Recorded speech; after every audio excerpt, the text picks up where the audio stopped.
لله نحمده ونستعينه ونستغفره ونستهديه ونؤمن به ونتوكل عليه نعوذ بالله من شرور أنفسنا ومن سيئات أعمالنا من يهده الله فلا مضل له ومن يضلل فلا هادي له نشهد أن لا إله إلا الله ونشهد أن محمدا عبده ورسوله اللهم صل على محمد وعلى آل محمد كما صليت على إبراهيم وعلى آل إبراهيم إنك حميد مجيد وبارك على محمد وعلى آل محمد كما باركت على إبراهيم وعلى آل إبراهيم إنك حميد مجيد أما بعد فإن خير الحديث كتاب الله وخير الهدي هدي محمد صلى الله عليه وسلم وشر الأمور محدثاتها وكل محدثة بدعة وكل بدعة ضلالة وكل ضلالة في النار أيها الناس أوصيكم وإياي بتقوى الله أعوذ بالله السميع العليم من الشيطان الرجيم يا أيها الذين آمنوا إنما الخمر والميسر والأنصار والأزلام رجز من عمل الشيطان واجتنبوه لعلكم تفلحون إنما يريد الشيطان أن يوقع بينكم العداوة والبغضاء في الخمر والميسر ويصدكم عن ذكر الله وعن الصلاة وهل أنتم منتهون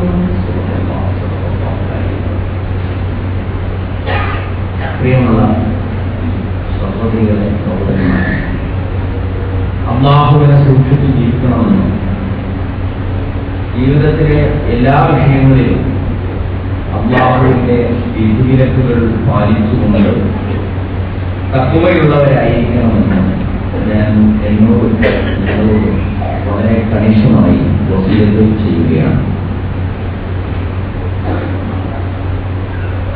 കഴിഞ്ഞ വെള്ളിയാഴ്ച ഖുതുബയും നമസ്കാരവും കഴിഞ്ഞതിന് ശേഷം ഒരു ചെറുപ്പക്കാരൻ എന്നെ സമീപിച്ചു.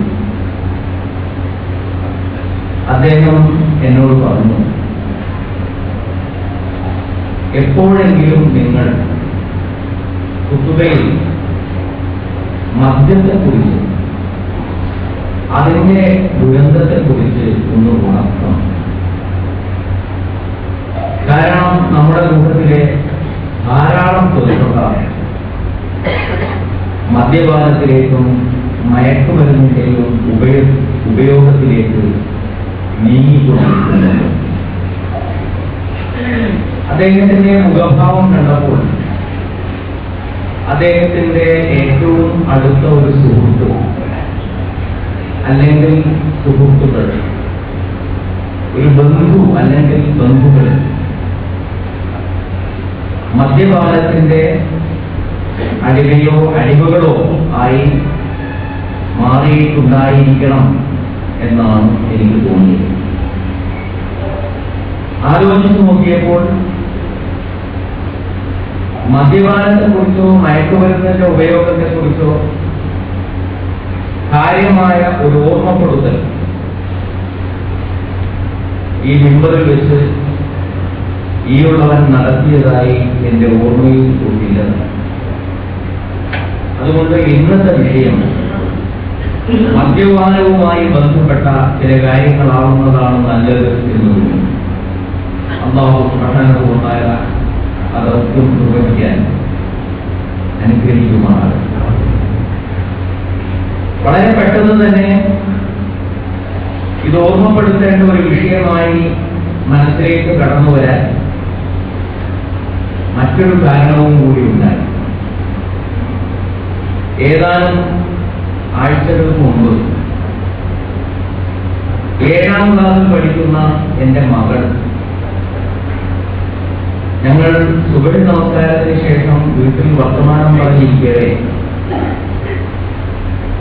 കിടക്കപ്പായയിൽ നിന്ന് എഴുന്നേറ്റ് കണ്ണു തിരുമ്മിക്കൊണ്ട് ഞങ്ങളുടെ അടുത്തേക്ക് വന്നു. അവളോട് ചോദിച്ചു, ഉണരുമ്പോ തന്നെ ഇങ്ങനെ കരഞ്ഞു വരാൻ എന്താണ് കാരണം? അപ്പൊ അവൾ പറഞ്ഞു, ഇക്കാക്ക വീടി വലിക്കുന്നത് ഞാൻ സ്വപ്നം കണ്ടു എന്ന് പറഞ്ഞു. ഇക്കാക്ക വീടി വലിക്കുന്നത് സ്വപ്നം കണ്ടതിന് എന്തിനാണ് നീ കരയുന്നത് എന്ന് ചോദിച്ചപ്പോ സ്വപ്നത്തിൽ അവൾ ദർശിച്ചിട്ടുള്ള അതിനേക്കാൾ കുറച്ചുകൂടി രൂക്ഷമായിട്ടുള്ള ഒരു കാര്യം അവൾ വെളിപ്പെടുത്തി. ഇപ്പോ ജോലി ചെയ്യുന്നിടത്തുള്ള ചങ്ങാതിമാരൊക്കെ കൂടി ഇക്കാകെ കള്ളു കുടിപ്പിക്കുന്നത് ഞാൻ ഉറക്കത്തിൽ കണ്ടു. അതാണ് ഞാൻ പറയാൻ കാരണം എന്ന് പറഞ്ഞു. യഥാർത്ഥത്തിൽ നമ്മൾ ഓരോരുത്തരും നമ്മുടെ മക്കളെ സംബന്ധിച്ച് ഭയപ്പെട്ടുകൊണ്ടിരിക്കുന്ന ഒരു കാര്യമാണ്. എപ്പോഴാണ് അവർ മയക്കുമരുന്നിന്റെ അടിമയായി തീരുക, എപ്പോഴാണ് അവർ മദ്യപാനികളായി തീരുക എന്ന് പലപ്പോഴും നാം വളരെ വലിയ ആശങ്കയോടുകൂടി സംശയിച്ചുകൊണ്ടിരുന്നിട്ടുണ്ട് എന്നാണ് എനിക്ക് തോന്നുന്നത്. കാരണം എന്താണെന്ന് ചോദിച്ചാൽ, നമുക്ക് ചുറ്റും മദ്യപാനത്തെയും മയക്കുമരുന്നിനെയും പ്രോത്സാഹിപ്പിക്കത്തക്ക വിധത്തിലുള്ള ഒരുപാട് കാര്യങ്ങൾ നടന്നുകൊണ്ടിരിക്കുകയാണ്. നമ്മുടെ ദൃശ്യമാധ്യമങ്ങളിലൂടെ നമ്മുടെ കുട്ടികൾക്ക് ഇഷ്ടപ്പെടുന്ന വീരാരാധന എന്ന വികാരത്തോടുകൂടി തന്നെ അവർ ബഹുമാനിക്കുന്ന സ്വഭാവ നടന്മാരടക്കമുള്ള ആളുകൾ ധാരാളമായി കണ്ടുപിടിക്കുന്നതാണ് അവർ കാണുന്നത്. മാത്രമല്ല, നാടുനീളെ ഉയർന്നു വന്നുകൊണ്ടിരിക്കുന്ന കള്ളുഷാപ്പുകൾ വലിയ മാന്യത കൽപ്പിക്കപ്പെടുന്നു. പഴയ കാലത്തൊക്കെ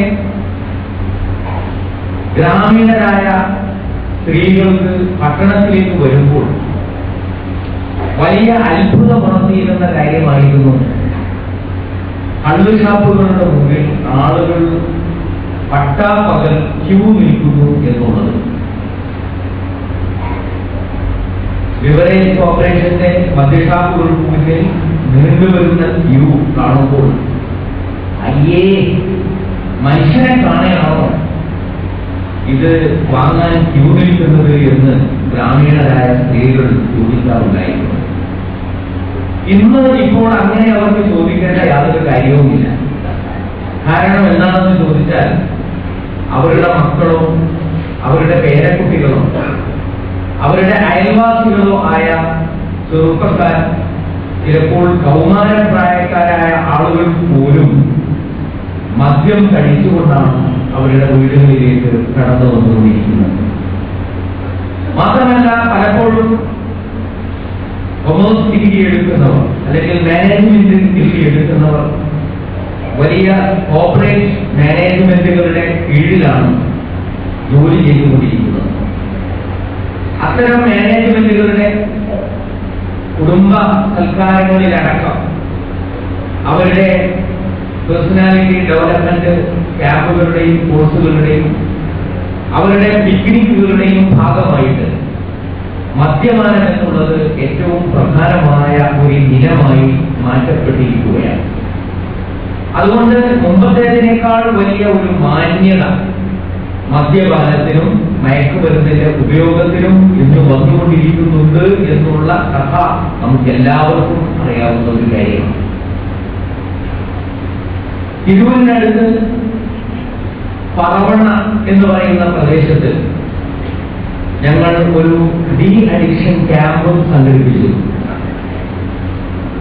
പെരുമാറ്റത്തിലൂടെയും സമ്പർക്കത്തിലൂടെയും സ്നേഹത്തിലൂടെയും 10-21 ദിവസത്തിലെ സഹവർത്തിത്വ ക്യാമ്പിൽ, സഹവാസ ക്യാമ്പിൽ വെച്ച് മദ്യപാനത്തിൽ നിന്ന് മദ്യപാനികളെ മോചിപ്പിച്ചെടുക്കുക എന്നുള്ളതാണ് ഈ ഡി അഡിക്ഷൻ ജനസമ്പർക്ക ക്യാമ്പിന്റെ ലക്ഷ്യമായി നിശ്ചയിച്ചിട്ടുണ്ടായിരുന്നത്.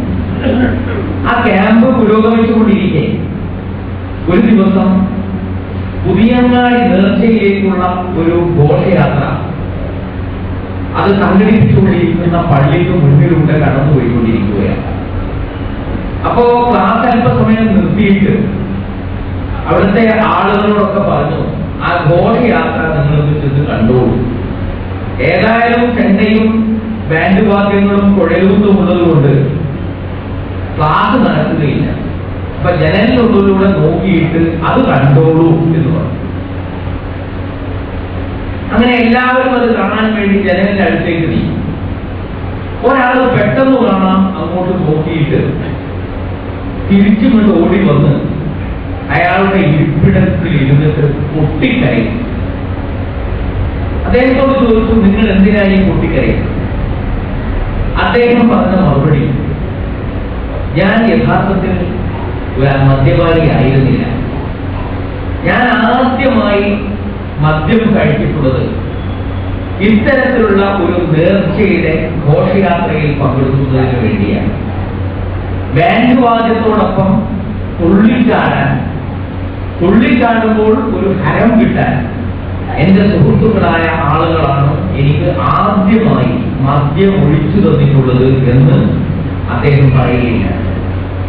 ഇനി ഇതിൽ നിന്ന് വിരമിക്കാൻ തീരുമാനിച്ച സ്ഥിതിക്ക് ആ ഘോഷയാത്ര കാണാനുള്ള ഒരു ഒരു ശക്തി എനിക്കില്ല എന്നാണ് അദ്ദേഹം ആ സമയത്ത് മറുപടിയായി പറഞ്ഞത്.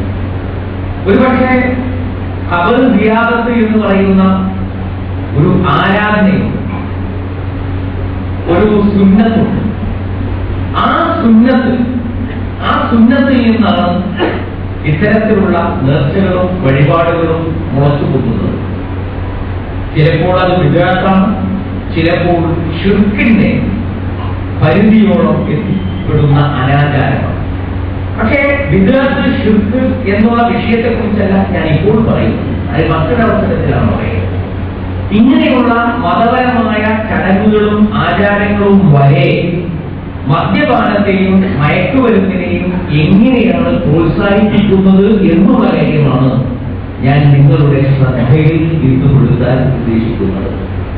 അതോടൊപ്പം തന്നെ നമുക്ക് കാണാൻ കഴിയും, നമ്മുടെ വീടുകളിലൊക്കെ പലതരത്തിലുള്ള ആഘോഷങ്ങളും സന്തോഷ ദിനങ്ങളും ഉണ്ടാകാറുണ്ട്.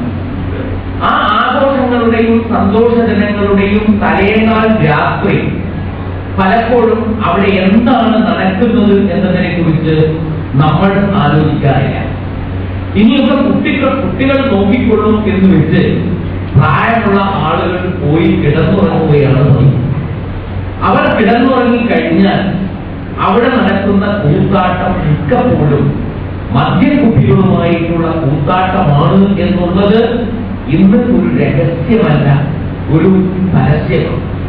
ചില രക്ഷിതാക്കൾ ഇങ്ങനെ വരെ പറയുന്നത് എന്റെ ശ്രദ്ധയിൽപ്പെട്ടിട്ടുണ്ട്. ഇനി ഒരു കാര്യം ചെയ്യാം, നമുക്കൊക്കെ ഇവിടുന്ന് അത് മാറാം. ഇനി കുട്ടികൾ എന്താന്ന് വെച്ചാൽ ഓർക്കുണ്ടാവുമല്ലോ ചില ആഘോഷങ്ങളൊക്കെ, ആ ആഘോഷങ്ങൾ അത് നടത്തിക്കൊള്ളട്ടെ, അതുകൊണ്ട് നമ്മൾ അവർക്കൊരു തടസ്സമാകേണ്ടതില്ല, നമ്മൾ അങ്ങോട്ട് മാറി നിൽക്കാം എന്ന് പറഞ്ഞുകൊണ്ട് ഗൃഹനായകനും കൂട്ടത്തിലുള്ള ബന്ധുക്കളായ പ്രായം ചെന്നവരും മാറി നിന്ന് ചെറുപ്പക്കാരായ ആളുകൾക്കും കൗമാരക്കാരായ കുട്ടികൾക്കും മദ്യപാനം ചെയ്യുവാനും മദ്യപാനത്തെ തുടർന്നുള്ള വൃത്തികേടുകളിൽ ഏർപ്പെടുവാനും അവസരങ്ങൾ നൽകുന്നു എന്നുള്ളതും നമ്മുടെ നാട്ടിൽ പട്ടണ പ്രദേശങ്ങളിൽ മാത്രമല്ല ഗ്രാമങ്ങളിൽ പോലും സാധാരണമായി തീർന്നുകൊണ്ടിരിക്കുന്ന ഒരു സാഹചര്യത്തിലാണ് നമ്മൾ ജീവിക്കുന്നത്. അതുകൊണ്ട് ഏത് സന്ദർഭത്തിലും ഈ വിഷയത്തെ സംബന്ധിച്ചുള്ള ഒരു ബോധം നമുക്ക് ആവശ്യമാണ്. ദീനുൽ ഇസ്ലാം വളർത്തിയെടുക്കാൻ ആഗ്രഹിക്കുന്ന ധർമ്മനിഷ്ഠമായിട്ടുള്ള ഒരു സമൂഹം, മൂല്യാധിഷ്ഠിതമായിട്ടുള്ള ഒരു സമൂഹം, ആ സമൂഹത്തിന് ഒരിക്കലും ചേർന്നതല്ല മദ്യപാനം എന്ന് പറയുന്നത്. റസൂലുള്ളാഹി സ്വല്ലല്ലാഹു അലൈഹി വസല്ലം മക്കയിൽ ആഗതനാകുന്ന സമയത്ത് മദ്യപാനം എന്ന് പറയുന്നത് ഖുറൈശി കൂട്ടങ്ങളുടെ മാത്രമല്ല, മക്കയുടെയും പരിസര പ്രദേശങ്ങളുടെയും ഒരു വലിയ ഹരം തന്നെയായിരുന്നു, വലിയ ലഹരി തന്നെയായിരുന്നു അവർക്ക് മദ്യപാനം എന്ന് പറയുന്നത്. റസൂലുള്ളാഹി സ്വല്ലല്ലാഹു അലൈഹി വസല്ലം മദീനയിലേക്ക് ഹിജ്റ ചെയ്ത് അവിടെ ഒരു ഇസ്ലാമിക രാഷ്ട്രം കെട്ടിപ്പടുത്തതിന് ശേഷവും ശരിക്ക് മദ്യപാനം നിരോധിച്ചിരുന്നില്ല എന്നുള്ള ഒരു കഥ നമ്മുടെ ഓർമ്മയിലുണ്ട്. കാരണം അത്രമാത്രം അവരുടെ ജീവിതവുമായും അവരുടെ നാടിനരമ്പുകളുമായും ബന്ധപ്പെട്ട് നിൽക്കുന്ന ഒരു തിന്മയായിരുന്നു മദ്യം. അത് പെട്ടെന്ന് അങ്ങനെ നിരോധിക്കാൻ സാധ്യമാകുമായിരുന്നില്ല. അതുകൊണ്ട് പ്രവാചകൻ സല്ലല്ലാഹു അലൈഹി വസല്ലമയുടെ നേതൃത്വത്തിൽ അല്ലാഹു സുബ്ഹാനഹു വ തആല ആവശ്യത്തിന് ഖുർആൻ അവതരിപ്പിച്ചുകൊണ്ട് ഈ സമൂഹത്തെ ധർമ്മനിഷ്ഠയോടുകൂടിയും മൂല്യാധിഷ്ഠിതമായും സംസ്കരിച്ചുകൊണ്ടിരുന്നു. ആ സംസ്കരണത്തിന്റെ ഒരു ഘട്ടത്തിൽ അവരോട് പറയുക തന്നെ ചെയ്തു, കുന്തും ഖൈറ ഉമ്മത്തിൻ ഉഖ്രിജത് ലിന്നാസ് തഖ്ഫുറൂന ബിൽ മഅറൂഫ് വ തൻഹൗന അനിൽ മുൻകർ. നിങ്ങൾ ഒരു ഉത്തമ സമുദായമായി തീർന്നിരിക്കുന്നു എന്ന്, നന്മ കൽപ്പിക്കുകയും തിന്മ വിരോധിക്കുകയും ചെയ്യുന്ന ഒരു ഉത്തമ സമുദായമായി മാറിയിരിക്കുന്നു, ആ പദവിയിൽ നിങ്ങൾ എത്തിയിരിക്കുന്നു എന്ന് ശരിക്ക് അല്ലാഹു സുബ്ഹാനഹു വ തആല അവരോട് പറയുക തന്നെ ചെയ്തു. അങ്ങനെയുള്ള ഒരു ധർമ്മനിഷ്ഠയോടുകൂടിയുള്ള ഒരു സമൂഹം വളർത്തിയെടുക്കപ്പെട്ടപ്പോൾ ആ സമൂഹത്തിൽപ്പെട്ട ആളുകൾ തന്നെ ചിന്തിക്കാൻ തുടങ്ങി, ഇത് ശരിയല്ലല്ലോ, ഇത്രയും ധർമ്മനിഷ്ഠമായിട്ടുള്ള ഒരു സമൂഹത്തെ ഞങ്ങളുടെ നാടിനരമ്പുകളുമായും ഞങ്ങളുടെ വികാരവിചാരങ്ങളുമായും ഞങ്ങളുടെ പാരമ്പര്യവുമായും ഞങ്ങളുടെ സംസ്കാരവുമായും ഞങ്ങളുടെ നാഗരികതയുമായും ഇത്ര അഭേദ്യമായ ബന്ധമുള്ളതാണ് മദ്യം എങ്കിലും ഇപ്പോൾ ഞങ്ങൾ വളർത്തിയെടുത്തിട്ടുള്ള സംസ്കാര സമ്പന്നമായ ഈ സമൂഹത്തിന് യോജ്യമായിട്ടുള്ളതല്ലല്ലോ മദ്യപാനം എന്നുള്ള ചിന്ത അവരിൽ വളർന്നു വരികയുണ്ടായി. ആ അവരിൽ ചിന്ത വളർന്നു വന്നതിന് ശേഷമാണ് വിശുദ്ധ ഖുർആൻ അതിന്റെ തിന്മയിലേക്ക് സൂചന നൽകുന്നത് എന്ന് നമുക്ക് കാണാൻ കഴിയുന്നതാണ്. ഈ സംസ്കാര സമ്പന്നമായ സമൂഹം എന്ന് പറയുന്ന അവസ്ഥയും അതിനോട് ചേരാത്ത വിധത്തിലുള്ള മദ്യപാനവും എങ്ങനെയാണ് പരസ്പരം പ്രതിപ്രവർത്തിച്ചത് എന്നതിനെ കുറിച്ച് മനസ്സിലാക്കണമെങ്കിൽ റസൂലുള്ളാഹി സ്വല്ലല്ലാഹു അലൈഹി വസല്ലമയുടെ ജീവിതത്തിൽ നിന്നുള്ള ഒരു ചെറിയ ഭാഗം നിങ്ങൾ കേട്ടാൽ മതി. അലി റളിയല്ലാഹു അൻഹു പറയുകയാണ്, ഞാൻ ജൂതനായ ഒരു തട്ടാനോടൊപ്പം ഒരു ഒട്ടകപ്പുറത്ത് ഇങ്ങനെ സഞ്ചരിച്ചു. എന്തിനാ പോകുന്നതെന്ന് വെച്ചാൽ സുഗന്ധ പുല്ല് ശേഖരിക്കാൻ വേണ്ടിയാണ് പോകുന്നത്. സുഗന്ധ പുല്ല് ശേഖരിച്ചിട്ട് അത് വിൽപ്പന നടത്തിയാൽ കുറച്ച് കാശ് കിട്ടും. അങ്ങനെ കാശ് കിട്ടിയാൽ ഫാത്തിമയോടൊപ്പമുള്ള മധുവിധു നടക്കാൻ പോവുകയാണ്. നബിയുടെ മകളാണല്ലോ ഫാത്തിമ. അങ്ങനെ ഫാത്തിമയോടൊപ്പമുള്ള മധുവിധു നടക്കാൻ പോവുകയാണ്. ഈ നടക്കാൻ പോകുന്ന സമയത്ത് കുറച്ച് കാശ് കയ്യിലുണ്ടാവുമല്ലോ എന്ന് വിചാരിച്ചിട്ടാണ് ഈ സുഗന്ധ പുല്ല് പറിക്കാൻ വേണ്ടിയിട്ട് അവിടെ മദീന പരിചയമുള്ള ഒരു ദൂതൻ തട്ടാനോടൊപ്പം ഞാൻ സഞ്ചരിക്കുന്നത്. അങ്ങനെ ഞങ്ങൾ ചെന്നെത്തിയത് ഒരു ചെറിയ പ്രദേശത്താണ്. ആ പ്രദേശത്ത് എന്താ നടക്കുന്നത് ചോദിച്ചാൽ, മക്കയിൽ നിന്ന് ഹിജ്റ ചെയ്തു വന്നിട്ടുള്ള റസൂലുള്ളാഹി സ്വല്ലല്ലാഹു അലൈഹി വസല്ലമയുടെ പിതൃവ്യനായ ഹംസ റളിയല്ലാഹു അൻഹു ഏതാനും അൻസാരികളോടൊപ്പം ഇരുന്നുകൊണ്ട് കള്ളുകുടിയാണ്.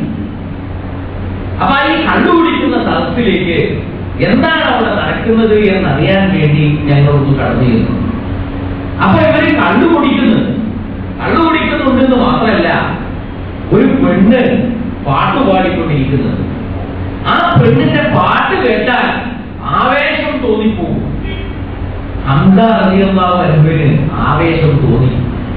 ഹംസ റളിയല്ലാഹു അൻഹുവിന്റെ അടുത്ത് 2 തടിച്ച ഒട്ടകങ്ങളുണ്ട്. ഈ പെണ്ണ് പാടുന്നതിൽ നിന്ന് ആവേശം മൂന്നിട്ട് ആ പെണ്ണിന്റെ പാട്ടിൽ നിന്ന് പ്രചോദനം ഉൾക്കൊണ്ടിട്ട് ആ 2 ഒട്ടകങ്ങളെയും അവിടെ വെച്ച് അങ്ങ് അറുത്തു. എന്നിട്ട് അവയുടെ കരളെടുത്തിട്ട്, കക്കും കരളും എടുത്തിട്ട് ഉടനെ തന്നെ വേവിക്കാനുള്ള ഏർപ്പാടുകൾ ചെയ്യും. ബാക്കിയൊക്കെ അവിടെ ഉപേക്ഷിക്കുകയും ചെയ്യും. അപ്പൊ ആദ്യം മദ്യത്തിന്റെ ലഹരി, പിന്നെ പെണ്ണിന്റെ പാട്ടിന്റെ ലഹരി, ഇത് രണ്ടും കൂടി ഇത്രയും വലിയ ഒരു സാഹസത്തിലേക്കാണ് ഹംസ റളിയല്ലാഹു തആല അൻഹുവിനെ എടുത്തെറിഞ്ഞിട്ടുണ്ടായിരുന്നത്. ഞാൻ ഉടനെ പോയിട്ട് നബിയോട് പറഞ്ഞു, നബി, ഇങ്ങനെയൊക്കെ സംഭവിച്ചിട്ടുണ്ട്. നമ്മുടെ പിതൃവ്യനായ ഹംസ റളിയല്ലാഹു അൻഹു ആണ് കള്ളു കുടിച്ചിട്ട് ഈ കൂത്താട്ടം നടത്തുന്നത്. ദീനുൽ ഇസ്ലാമിന് വേണ്ടി പരിശ്രമങ്ങൾ അർപ്പിച്ചുകൊണ്ടിരിക്കുന്ന ഒരു മഹൽ വ്യക്തിത്വമല്ലേ അദ്ദേഹം. റസൂലുള്ളാഹി സ്വല്ലല്ലാഹു അലൈഹി വസല്ലം അലിയോടൊപ്പം സയ്യിദ് ഇബ്നു ഹാരിസ എന്ന ആളോടും സഹാബിയോടുമൊപ്പം റളിയല്ലാഹു അൻഹുമ റസൂൽ സ്വല്ലല്ലാഹു അലൈഹി വസല്ലം ചെന്നു. എന്നിട്ട് ഹംസയുടെ മുമ്പാകെ വളരെ ദേഷ്യത്തോടുകൂടി എന്താണ് ഹംസ നീ ചെയ്യുന്നത് എന്ന് ചോദിച്ചു. ഹംസ റളിയല്ലാഹു അൻഹുവിന്റെ നാവ് കുഴഞ്ഞിട്ടുണ്ടായിരുന്നു. അദ്ദേഹത്തിന്റെ കണ്ണുകൾ ചുവന്നിട്ടുണ്ടായിരുന്നു. അദ്ദേഹം പൂർണ്ണമായും ലഹരി ബാധിതനായിരുന്നു. റസൂലുള്ളാഹി സ്വല്ലല്ലാഹു അലൈഹി വസല്ലമയോട് അദ്ദേഹം ചോദിച്ച ചോദ്യം, ഹൽ അൻതും ഇല്ലാ അബീദൻ ലനാ, എടോ നീയൊക്കെ ഞങ്ങളുടെ വാപ്പയുടെ അബീദല്ലി അബീന, നീയൊക്കെ ഞങ്ങളുടെ വാപ്പയുടെ അടിമകളല്ലേ എന്നാണ് റസൂലുള്ളാഹി സ്വല്ലല്ലാഹു അലൈഹി വസല്ലമയോട് ചോദിച്ചത്.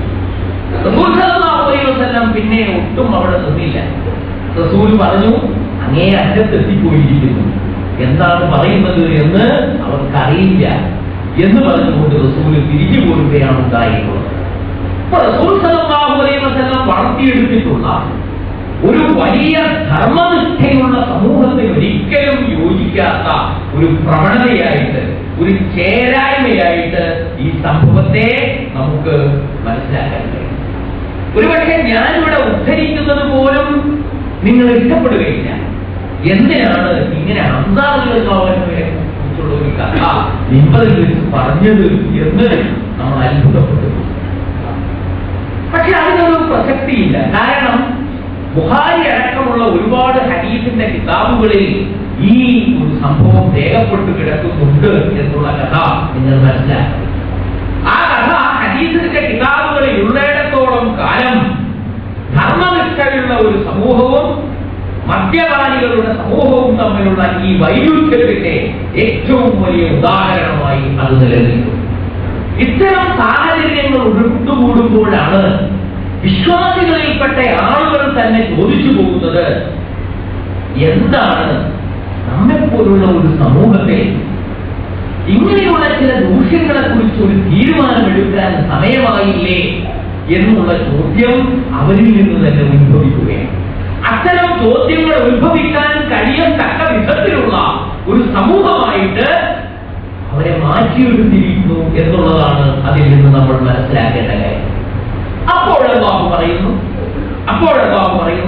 യസ്അലൂനക അനിൽ ഖംറി വൽ മൈസിർ, കള്ളിനെ കുറിച്ചും ചൂതാട്ടത്തെ കുറിച്ചും അവർ നിന്നോട് ചോദിക്കുന്നു. ഖുൽ ഫീഹിമാ ഇസ്മുൻ കബീർ, അതിൽ രണ്ടിലും വലിയ തിന്മകളുണ്ട്. വമനാഫിഉ ലിന്നാസ്, ജനങ്ങൾക്ക് ഒരുപാട് ഉപകാരങ്ങളുമുണ്ട്.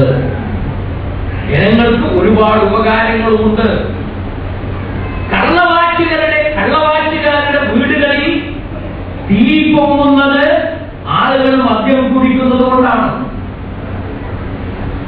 അവരുടെ മനുഷ്യയിൽ എന്തെങ്കിലും അവശേഷിക്കുന്നത് ആളുകൾ മദ്യം കുടിക്കുന്നത് കൊണ്ടാണ്. അബ്കാരി കോൺട്രാക്ടർമാരുടെ ബാങ്ക് ബാലൻസ് വർദ്ധിക്കുന്നത് ആളുകൾ മദ്യം കുടിക്കുന്നത് കൊണ്ടാണ്.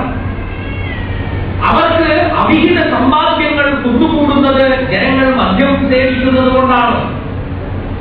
ഇന്ത്യയിലെ ബാങ്കുകളിൽ മാത്രമല്ല, സ്വിറ്റ്സർലാൻഡിലെ ബാങ്കുകളിൽ കൂടി ബാങ്ക് ബാലൻസ് ഇത്തരം അബ്കാരി കോൺട്രാക്ടർമാർക്ക് വർദ്ധിക്കുന്നത് ആളുകൾ കള്ളുകുടിക്കുന്നത് കൊണ്ടാണ്. മദ്യഷാപ്പ് നടക്കുന്ന ആളുകൾക്ക് ജീവിച്ചു പോകാൻ കഴിയുന്നത് ആളുകൾ മദ്യം സേവിക്കുന്നത് കൊണ്ടാണ്. ഗവൺമെന്റിന് കോടാനുകോടി രൂപയുടെ വരുമാനം ലഭ്യമാകുന്നത് ആളുകൾ മദ്യം സേവിക്കുന്നത് കൊണ്ടാണ്. അതുകൊണ്ടാണ് അല്ലാഹു പറയുന്നത് ജനങ്ങൾക്ക് മദ്യം കൊണ്ട് ചില ഉപകാരങ്ങളുണ്ട്. ചിലപ്പോൾ വ്യക്തികൾക്കും ചില ഉപകാരങ്ങൾ കിട്ടിയെന്ന് വരും. വല്ലാത്ത ബുദ്ധിമുട്ടുകളും പ്രയാസങ്ങളും അടച്ചു വെക്കാൻ, അല്പം അത് ശമിപ്പിക്കാൻ, അതിൽ നിന്ന് ശ്രദ്ധയൊന്ന് തിരിച്ചുവിടാൻ, അത് ചിന്തിച്ച് വിഷമിച്ചുകൊണ്ടിരിക്കുന്ന ബുദ്ധിയെ ഒന്ന് തളർത്തിയിടാൻ, അല്ലെങ്കിൽ ഞരമ്പുകളെ ഒന്ന് അലസമാക്കാൻ എല്ലാം മദ്യപാനം ചിലപ്പോൾ ഉപകരിച്ചു എന്ന് വരും. പക്ഷേ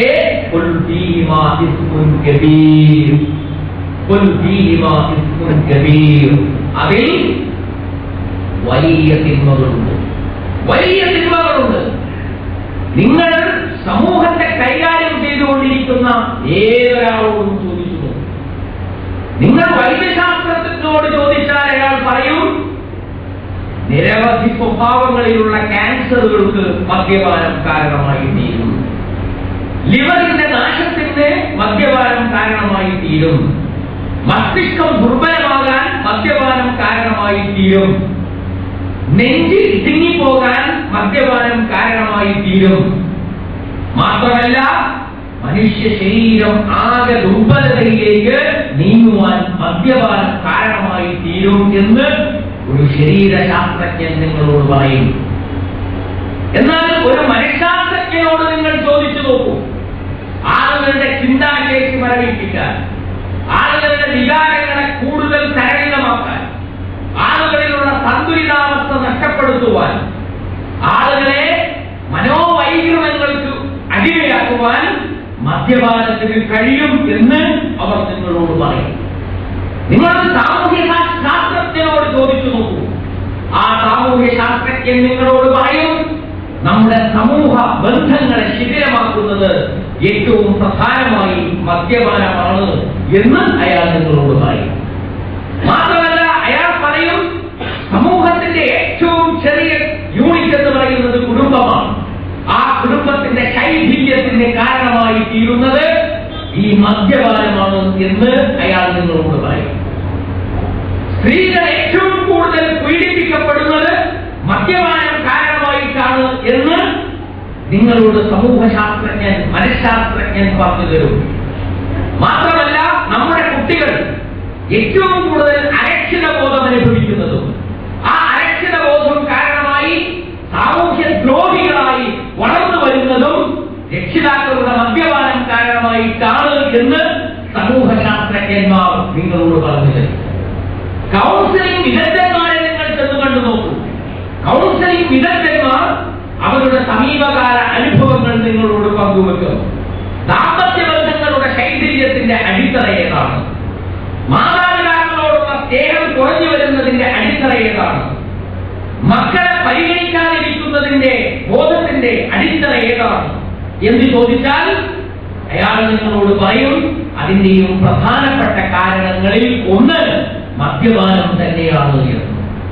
ഇനി നിങ്ങൾ സമ്പദ്ശാസ്ത്രജ്ഞന്മാരോട് ചോദിച്ചു നോക്കൂ, ഇന്ന് ഏറ്റവും കൂടുതൽ ധനം ചെലവഴിക്കപ്പെടുന്ന മേഖല ഏതാണ്? ആ ചെലവഴിക്കപ്പെടുന്ന ധനം പ്രത്യുൽപാദനപരമായി ഉപയോഗപ്പെടുത്തപ്പെടുന്നുണ്ടോ എന്ന് ചോദിച്ചാൽ പറയും ഇല്ല. മദ്യപാനത്തിന് വേണ്ടി ചെലവഴിക്കുന്ന ഓരോ നയാ പൈസയും സമൂഹത്തിന് പ്രയോജനാത്മകമായി ഉപയോഗപ്പെടുന്നതല്ല, സമൂഹത്തെ നിഷേധാത്മകമായി നാശത്തിലേക്ക് നയിക്കുന്നതാണ് എന്ന് സമ്പദ്ശാസ്ത്രജ്ഞൻ നിങ്ങളോട് പറയും. നിങ്ങൾ സമൂഹത്തെ കൈകാര്യം ചെയ്യുന്ന ഏതൊരാളോട് ചോദിച്ചാലും അയാൾ ഒരിക്കലും മദ്യപാനത്തിന് ഒരു ഗുണമുണ്ട് എന്ന് നിങ്ങളോട് പറയുകയില്ല. അതുകൊണ്ടാണ് അല്ലാഹു പറയുന്നത്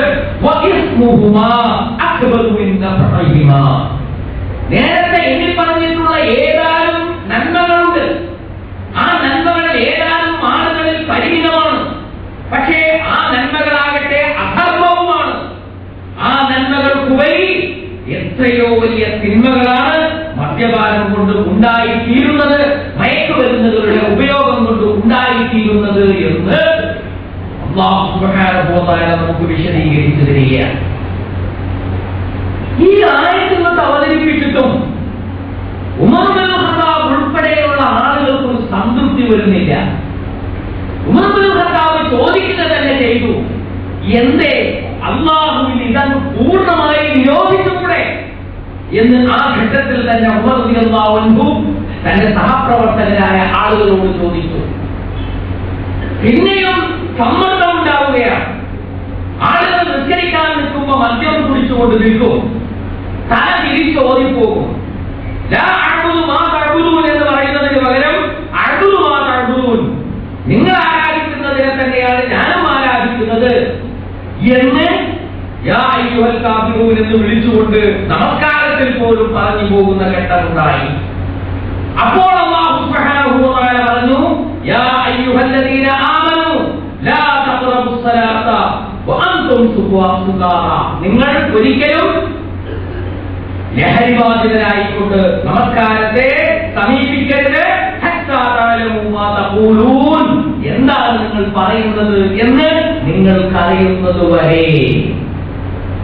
നിങ്ങൾ ദോറ് നിസ്കരിക്കണമെങ്കിൽ കള്ളിന്റെ മത്തം അടങ്ങണം, എന്നിട്ടേ നിങ്ങൾ ദോറ് നിസ്കരിക്കാവൂ. പിന്നെ വരുന്നുണ്ട് അസറ്. ആ അസറ് നിങ്ങൾ നമസ്കരിക്കണമെങ്കിൽ അപ്പോഴും നിങ്ങളുടെ മത്തം അടങ്ങണം. തൈര് കുടിച്ചിട്ടോ മോര് കുടിച്ചിട്ടോ എങ്ങനെയെങ്കിലും അതൊന്ന് അടങ്ങണം. അടങ്ങിയിട്ട് വേണം നിങ്ങൾ അസർ നമസ്കരിക്കാൻ. ദിവസത്തെ 6 കഷ്ടങ്ങളായി ഭാവിച്ച് ആ 6 കഷ്ടങ്ങൾക്ക് നടുവിൽ 5 വക്ത് നമസ്കാരങ്ങൾ നിശ്ചയിച്ച് ആ നമസ്കാരത്തിനിടയ്ക്ക് വളരെ കുറഞ്ഞ സമയം മാത്രം നിശ്ചയിച്ചിട്ട് പറയാണ്, നിങ്ങൾ ഒരിക്കലും മദ്യത്തെ സേവിച്ചുകൊണ്ട് ലഹരിബാധിതരായിക്കൊണ്ട് നമസ്കാരത്തെ സമീപിക്കരുത്. ഇതാണ് പിൻവലിപ്പിക്കുവാനുള്ള ഏറ്റവും നല്ല മാർഗമായിരുന്നു. എന്നിട്ടും ഉമർ ഇബ്നുൽ ഖത്താബ് പോലെയുള്ള ആളുകൾക്ക് തൃപ്തി വന്നില്ല. ഉമർ ഇബ്നുൽ ഖത്താബ് വീണ്ടും പ്രവാചകനോട് എന്ന് പറഞ്ഞു, പ്രവാചക, നമുക്കിത് പൂർണ്ണമായും നിഷേധിച്ചില്ലേ? എത്ര നല്ല ഒരു സമൂഹത്തെയാണ് നമ്മൾ വളർത്തിയെടുത്തത്. ഈ സമൂഹത്തിന് പറ്റുന്ന ഒരു ഏർപ്പാടാണോ ഇത്? താങ്കൾ തന്നെ ഒന്ന് ആലോചിച്ചു നോക്കൂ എന്ന് പറഞ്ഞുകൊണ്ട് റസൂൽ സല്ലല്ലാഹു അലൈഹി വസല്ലമയെ പ്രേരിപ്പിച്ചു.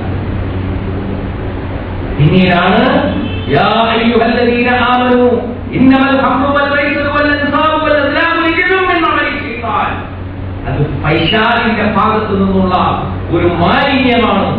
അതുകൊണ്ട് നിങ്ങളത് വെടിയുക, നിങ്ങൾക്ക് വിജയമുണ്ടാകും എന്നും ഇത് പിശാച് നിങ്ങളിൽ പരസ്പരം ശത്രുതയും അതുപോലെ തന്നെ കോപവുമാണ് ഈ ചൂതാട്ടത്തിലൂടെയും മദ്യപാനത്തിലൂടെയും വളർത്താൻ ഉദ്ദേശിക്കുന്നത് എന്ന് പറഞ്ഞതിന് ശേഷം അവസാനം ഒരു ചോദ്യം ചോദിക്കുന്നു, വഹൽ അൻതും മുൻതഹൂൻ, നിങ്ങൾ വിരമിക്കുന്നില്ലേ?